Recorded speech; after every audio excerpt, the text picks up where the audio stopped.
সম্মানিত দর্শক শ্রোতা, আসসালামু আলাইকুম। ইসরায়েল এবং ইরানের যুদ্ধ চলমান। এই চলমান যুদ্ধের পরিস্থিতিতে এখন যুক্তরাষ্ট্রের প্রেসিডেন্ট ডোনাল্ড ট্রাম্প উনি কি পদক্ষেপ নিয়েছেন? ডোনাল্ড ট্রাম্প কানাডায় G7 সম্মেলনে যোগ দিয়েছেন, আবার সম্মেলনে যোগ দিয়ে আবার তড়িঘড়ি করে দেশে ফিরে এসেছেন। এ নিয়ে জনপ্রিয় পত্রিকা কালের কণ্ঠের একটা শিরোনামে দেখেছি, কেন তড়িঘড়ি সম্মেলন সেরে দেশে ফিরলেন ট্রাম্প। এখন তড়িঘড়ি করে ওয়াশিংটনে কেন এসেছেন?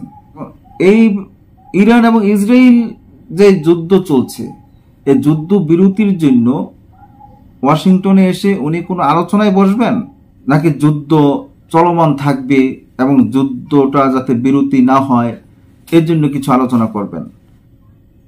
আমার ফ্রান্সের প্রেসিডেন্ট ইমানুয়েল ম্যাক্রো বলেছিলেন যে ট্রাম্প ইসরায়েল ও ইরানের মধ্যকার যুদ্ধ বিরতি সংক্রান্ত কোনো আলোচনায় অংশগ্রহণ করার জন্য ওয়াশিংটন ফিরে গেছেন। ইমানুয়েল ম্যাক্রো যে কথা বলছেন এটা ভুল। ট্রাম্প যুদ্ধবিরতির জন্য দেশে ফিরে নাই, এবং দেখা যাচ্ছে যে এই দুই দেশে আরো বড় কিছু দাবি করছেন, যে দুই দেশের যে যুদ্ধটা চলছে এই যুদ্ধটা থামানোর কোনো চিন্তা ডোনাল্ড ট্রাম্পের মাঝে নেই। দেখা যাচ্ছে ডোনাল্ড ট্রাম্প যদি যুদ্ধ না থামিয়ে যুদ্ধ চলমান অবস্থায় রাখে, তাহলে পুরো বিশ্বেরই তো একটা ক্ষতির আশঙ্কা দেখা দিবে।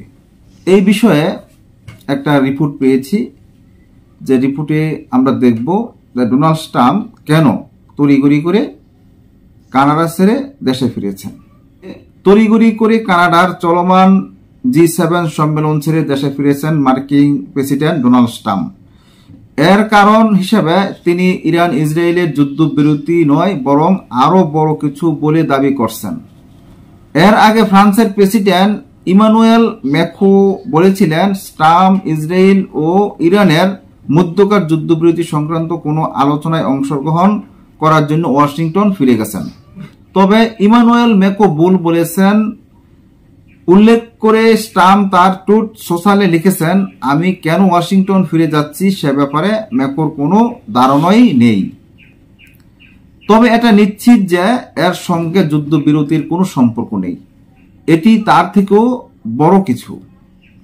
যদিও সেই বড় ব্যাপারটি ঠিক কি তার বিস্তারিত কিছু পোস্টে বলেননি ট্রাম্প, তবে তিনি পোস্ট শেষ করেছেন রহস্যময়ভাবে, স্টে টিউনড বা সঙ্গেই থাকুন শব্দ বন্ধ লিখে।